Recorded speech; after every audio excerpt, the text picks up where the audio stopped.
Welcome, everybody, to Life in the Fast Lane. We are all done with the Phoenix race, which a little bit boring at times. It got a little exciting there at the end, but I'll be honest, I did not have the Chase Briscoe ass kicking as part of my handicap for that race, and we figured we'd see some surprises with these new cars. That was a surprise.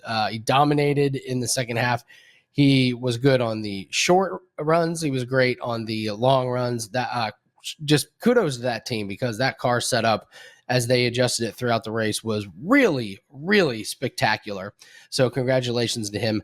I am coming off of a 2-1 week. I believe I lost the play of the week, the 4%er, hit the 2-3%er. So we're coming off a profit. Never want to lose the play of the week, but we moved to 5-2 over the last three races. Did not bet Daytona, but 5-2 to start the year with these new cars is fantastic. Really, really happy with the results. I feel like I'm seeing these head-to-head matchups and props well.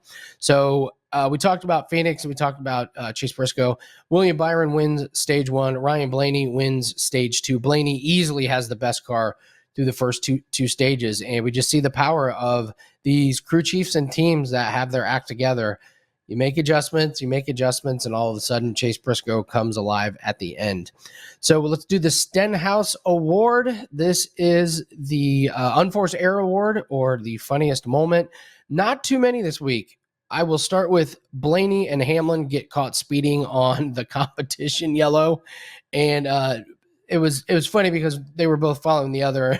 One of them came over the radio, was like, I was just following the guy in front of me. And I was like, well, if he's speeding and you're just following right on his bumper, you're going to get caught speeding too. So Blaney and Hamlin. Christopher Bell spins by himself.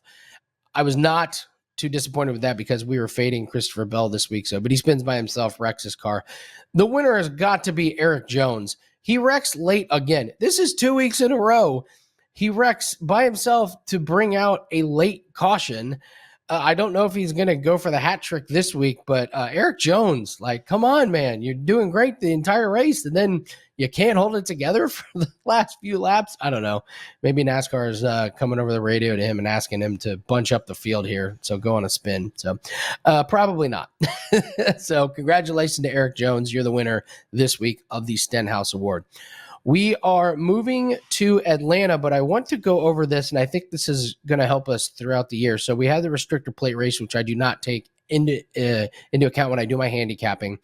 So I'm looking at the top 5 average finishers when we combine Phoenix, Fontana, and Las Vegas. So I think we got a 3-race sample size, and this is important to look at. This first name is going to shock everybody. The number 1 average finisher at these 3 tracks is Eric Almirola.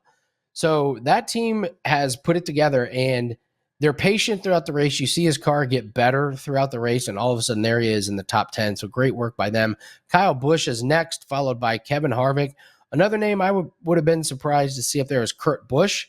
He's got that Toyota running really well, and Joey Logano rounds out the top 5. I feel like Logano's been consistent yet off the radar. We don't hear much from him, but good job to those guys. So Almirola, Kyle Busch, Kevin Harvick, Kurt Busch, and Joey Logano, your best finishers at Phoenix, Fontana, and Las Vegas.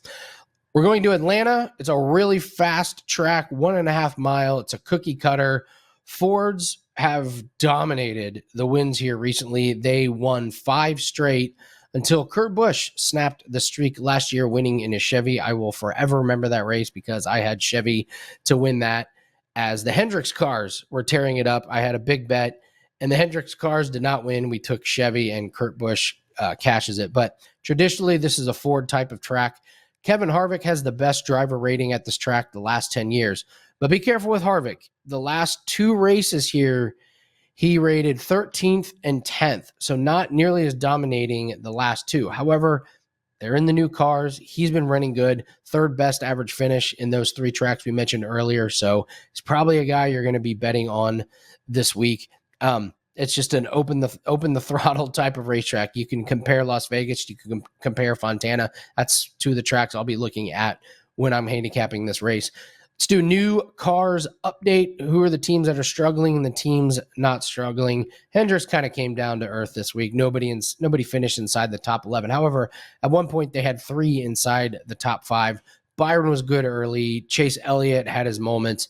Not a great week for them, but I do expect them to rebound and be in the mix at Atlanta. Ford showed improvement. Blaney was really, really good early in the race. So was Harvick. Logano has been consistent for the Penske team. And of course, Chase Briscoe wins the race. So unfortunately, my free bet was Chevy to win. They finished second and third, but they just could not get around the Ford of Chase Briscoe. So this was a really, really good week for the Ford cars. And Kurt Busch continues to run really well. 2 out of 3 races, he's been the top finishing Toyota. Nobody would have taken that bet going into the season. You would have just figured Gibbs would have been all over the place with the Toyotas. But Kurt Busch continues to run well. So that's somebody that you got to look at. So we're going to go to Atlanta, and I will give out my free bet. Just want to remind everybody, I will have my NASCAR pack up by the time you see this on WagerTalk.com. We are 5-2 to start the year. We are almost 9 units into the profit in 3 races. So we are on pace to do exactly what we've done the last 3 years. I have not had a losing season in NASCAR since I've joined WagerTalk.com. So go grab that. It's up there. You will find bets from all different websites. I am so happy with the amount of bets that the sports books are giving us this year. And I think that's one of the reasons why we've been able to cash so many bets is we just have a lot of options. So we'll do props, we'll do head-to-heads and finishing positions. Grab that on wagertalk.com before the race. Best bet we're going to do, Aric Almirola. We talked about him. Top 10, and I can grab this at -125. This is on your domestic sports books. He's the number 1 average finisher in the last 3 races. How can you ignore this? And -125 is a fantastic price on this. I just love his patience and I love his consistency. 2 races ago, I love okay with running in the late teens, early 20s. They saved an extra set of tires while everyone burned theirs up. And in the last 20 to 30 laps, I believe it was at Las Vegas, he just cruised through the field for a top 10 finish. Did the same thing to a lesser extent last week, just finishing top 10, cashing those tickets over and over again. So I would take Almirola top 10 right now.